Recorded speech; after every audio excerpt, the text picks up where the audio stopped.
برنامه خبری روز 5 سپتامبر از استودیوی مرکزی رادیو آزادی مستقیما پیشنهاد شما میکنیم. شعله گلخوجی هستم. سلام. موضوعهای مهم روز: با سوختار ده دکان در بازار نویه 5 به کامی آتش رفت. سبب آتش سوزی معین و ضرری رسیده به تاجران حساب کرده می شود.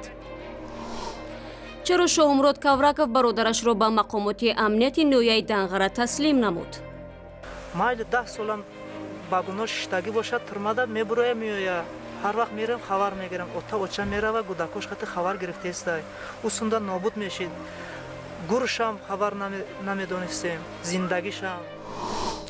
وسیله نوی تحصیل در مکتب واگن دهه وحدت نویه ایسور واقع در 8 کیلومتری پایتخت تاجیکستان.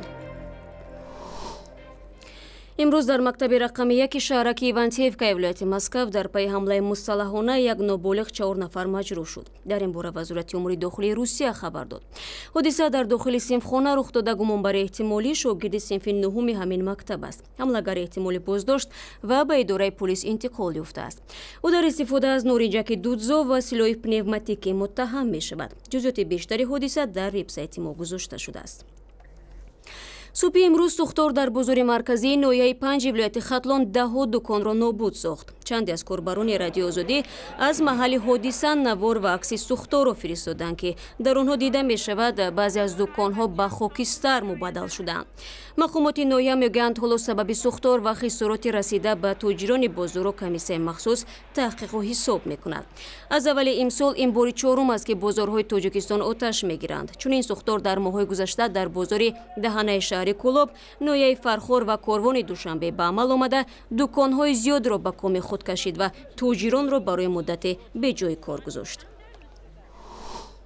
رو می‌آوریم به موضوعهای دیگر. در ولایت ختلان مردی از رفتن برادرش به جنگ‌های سوریه با شیوه عجیب جلوگیری کرد. شاهمراد کاوراکов برادرش را که دویم جنگ‌های سوریه و عراق و پیوستن به جنگجویان را ترغیب می‌کرد به مقامات تسلیم نمود. حالا برادر او مدت‌های طولانی را پشت پنجره سپری خواهد کرد، ولی شاهمراد می‌گوید از کرده‌اش پشیمان است. روزیم که امو دودارم بارم دامون بمرم تاجیکستان میمونم مرداش میبینم مرداشه. شاهمراد کاوراکov غمی برادری جوانش را میخورد که حالا در زندان است و احتمالاً بیشتر از 10 سال پشت پنجره میماند. ولی این ساکن دهه مهتری ناحیه دنغره خودش با دست خویش برادرش را به دست مقامات انتظامی تاجیکستان سپرد، زیرا خواست او را از راه خطرناک و کج برگرداند. مقصد ما برادرم رو ای راه بد گردانده تاجیکستان دا بمانه نروه هم طرف سوریه. صدها نفر مرده است، به درک مرده رفته است. همه اور نشوه. مایل 10 سالم با گناه شتگی باشد ترماده میبروه میویا. هر وقت میرم خبر میگیرم اوتا اوچا میره و گوداکوش خط خبر گرفته است. او سوندا نابود میشید. گورشم خبر نمیدونستیم. زندگیشم. برادر 33 ساله شاهمراد باطرخان کاوراکov چندی پیش در دادگاه منطقه کلاب با گناه زرخریدی، دعوت به افراطگرایی و تشکیل فعالیت سازمان اکستریمیستی به 12 سال زندان محکوم شد. به گفته دادگاه برادر شاهمراد در روسیه از سال 2015 به جلب جوانان به صف گروه افراطگرای دولت اسلامی مشغول بوده است و به او و همراهانش میسر شده است 2 نفر را به خاور میانه بفرستند. باطرخان ماه ینور امسال بعد بازگشت به دنغره باز برادرش را به رفتن به سوریه تشویق کرد، ولی شاهمراد این دفعه نزد رئیس جماعت رفت تا برادرش را نصیحت کنند. محل رئیس با امنیت فریاد کرده. امنیت رفتم اما ایسرم چیزی که دیدگیم شنیدگیم همه معلومات را دادم که من پیشگیری کنم دودرم نروه. ترسیدم که ای دودرم جدا میشم. گفته غمخوری کردم، همه کار کردم. اما مثل هر مادر دیگر مادر باطرخان کاوراکov پسرش را بیگناه می شمارد و می گوید تاکنون از پسر خوردهش هیچ رفتاری ناجای ندیده است. هیچ کار خیلی رای گنده دا می رفتگی بچه نبودی بچه. من میگم که یک گل رای کز می رفتگی نیست ای بچه. این آکاس خیلی گفته که گفتگیش هم خیلی کت. من نمیدانم خیلی پولیس. باتیرخان فقط یکی از گناه‌هایش یعنی تشکیل فعالیت سازمان اکستریمیستی و یا تندرو را اعتراف کرده است، اما اتهامات دیگر را رد می‌کند. جانورا که همسر و فرزندان باتیرخان با او زندگی می‌کنند در غم پسر خرده‌اش می‌گیرد و از شاهمراد گله دارد که برادرش را با دستان خویش از مادر جدا و زندانی کرد. در ناحیه دنقره که کمش 10 نفر از آنجا به سوریه و عراق رفته به صف گروه دولت اسلامی پیوستند، نظرها درباره رفتار شامراد کورکوف گوناگون است. بعضی‌ها به او آفرین میگویند که نگذاشت برادرش جهادی بشود و به قتل و غارت دست بزند. بعضی دیگر و حتی والدان او را برادری سنگدل میشمارند و به خانه‌اش هم نمیروند. ولی شامراد میگوید برایش افکار عموم مهم نیست و کاری که کرد نیکی در حق برادر بود، نه بدی. حاضر خیلی اتم وچم همش مرا بد میبینه و خیلی وقتش میویه میفهمه، وقتش میویه فکر مرا میفهمه. خیلی خدا که خودش حال کنه اسمش تقدیر مانده هم بوده. در همین حال یک محقق آمریکایی میگوید شیوه‌هایی که دولت توجیکستان برای مبارزه با افراطگرایی و پیشگیری از آن به کار میبرد درست نیست و نتیجه برعکس میدهد. جیمز بریانت که برای تحقیق این موضوع داغ و تهیه رساله به توجیکستان هم رفته است، بر این است که استفاده از اقدام‌های سختگیرانه در نسبت مردم مذهبی میتواند آنها را افراطی کند. روسری میپوشند برای چیز مذهب خودش، برای ابراز کردن دین خودش و ایمان خودش. اگر پلیس میلیسیا از سرش بشکنند بگیرند این چی فایده است؟ حتما این ظاهر تبدیل میکنند، اما در داخلش حتما باعث مثل استفاده گاز برای آتش خاموش کند، چون که در داخل دل وقتی که این طور که مجبور میکند دشنام میکنند، خشم و نفرت برانگیخته میکنند. پس اگر این شخص افراطگرا نبود و چیز نمیخواد که خشونت ایجاد میکند بر ضد حکومت، بر ضد جای در تاجیکستان، بعد از این حتما این نفرت و این احساس بسیار منفی داد حتما آتش بزرگتر و خطرناکتر باشد ازش. شکل کاملی صحبت رو شما میتوانید در وبسایت ما www.azadi.org و کانال ما در یوتیوب آزادی ویدیو تماشا کنید.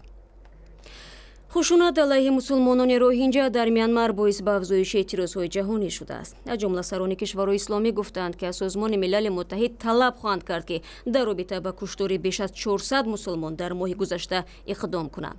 ناظران حقوق بشر میگویند ارتش میانمار تلاش دارد مسلمانان روهینجا را از این منطقه بیرون کند. روز گذشته در چچنستان روسیه هزاران نفر به طرفداری از قوم روهینجا به خیابان برآمدند.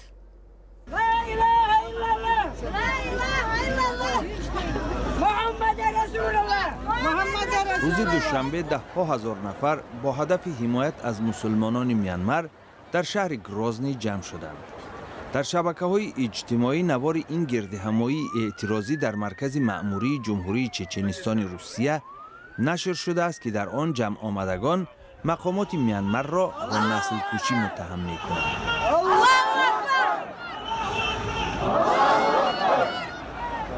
روزهای اخیر ده‌ها هزار مسلمان قوم روهینجا از وطنشان فرار کردند. آنها مقامات امنیتی و گروه‌های طرفدار حکومت میانمار را با آتش زدن خانه‌هایشان متهم می‌کنند. روسیه که به میانمار سلاح می‌فروشد از حوادث اخیر این کشور اظهار ناراحتی کرد، ولی از محکوم نمودن مقامدارانش دست کشید. اصلا این اعتراض را رهبر چچن رمزان قادیروف تشکیل کرده بود. او عادتاً از اقدام‌های کرمل پشتیبانی می‌کند، ولی در ارتباط با حوادث میانمار به خط مشی مسکو مخالفت نشان داد. روز یکشنبه 3 سپتامبر در روبروی سفارت میانمار در مسکو هم جمع آمدی اعتراضی برپا شد. همین گونه اعتراض روز 4 سپتامبر نیز در نزد سفارت این کشور دایر شد، ولی این دفعه به قول ایترتس مقامات بعض اشتراکچیان جمع آمد را با اتهام بدرفتاری دستگیر نمودند.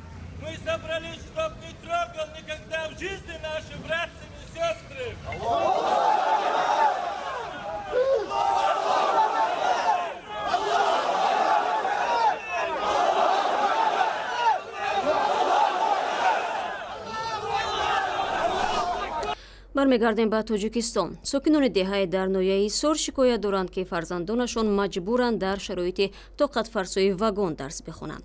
ин деҳа дар наздикии шаҳри Душанбе воқеъ аст ва чунин вазъият чанд сол ба ин сӯ идома дорад. ба гуфтаи сокинон, барои бунёди мактаб дар ин деҳ, ки кӯдакони зиёди мактабхон дорад, вазорати молия иҷозат намедиҳад. барои Юсуфӣ бо тафсилоти бештар. кӯдакони деҳаи ваҳдат воқеъ дар 8 километрии ғарби Душанбе соли нави таҳсилро мисли солҳои қаблӣ дар вагон шурӯъ карданд. мактабам умри ҷовидонам то як нуқтаи мухтасар зи мактаб гӯям одам нашавад, вале магар аз мактаб. вагонро ҳукумати маҳаллӣ 6 сол қабл ба мактаб табдил дод. вазорати маориф онро ба ҳайси филиали мактаби шумораи 56 ноҳияи Ҳисор сабти ном кардааст. 70 нафар хонандагон дар инҷо таҳсил мекунанд аз синфи 1 то 4 ки ҳамчун ба таври камнуфуз, ки ҳар рӯз баъзе падару модарон, баъзе волидайн мебояд аз сабаби ҷон надоштан бо мо гапҳои ноҷо гап мезананд, истеҳзоъ мекунанд, ки ман бачаам гузорам. ҳукумати ноҳия 6 соли пеш барои бунёди мактаб дар ин деҳаи навбунёди бузург замин ҷудо кард ва ҳама асноди заруриро ба вазоратҳои масъул фиристоданд.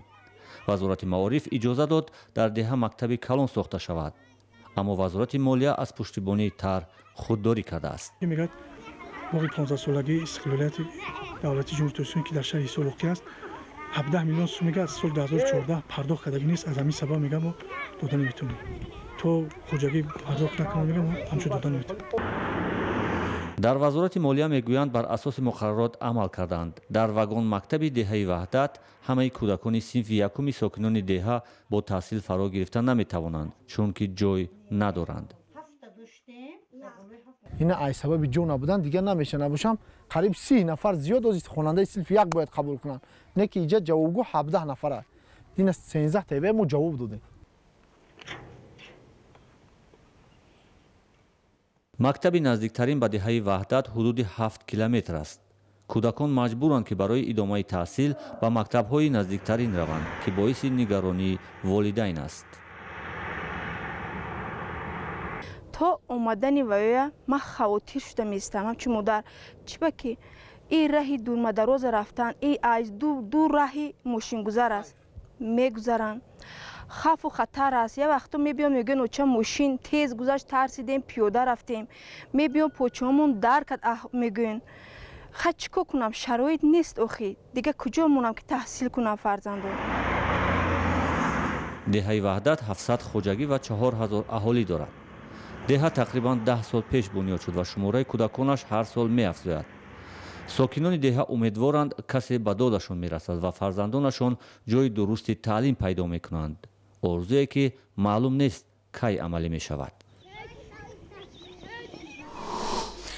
ва зебосанамҳои наврази тоҷик тавонистанд дар як сабқати пуррақобати зебоӣ пирӯзиро ба даст оранд. дар боғгузории довталабон барои гирифтани тоҷ тароҳони маъруфи ҷаҳонӣ ширкат доштанд. Зарангези Наврӯшро низ барои истиқболи зебодухтарони тоҷик ба фурудгоҳ рафта буд. истиқболи се духтари тоҷик дар фурудгоҳи Душанбе, ки ҳар се аз озмуни маликаи зебои ҷаҳон бо тоҷ баргаштанд.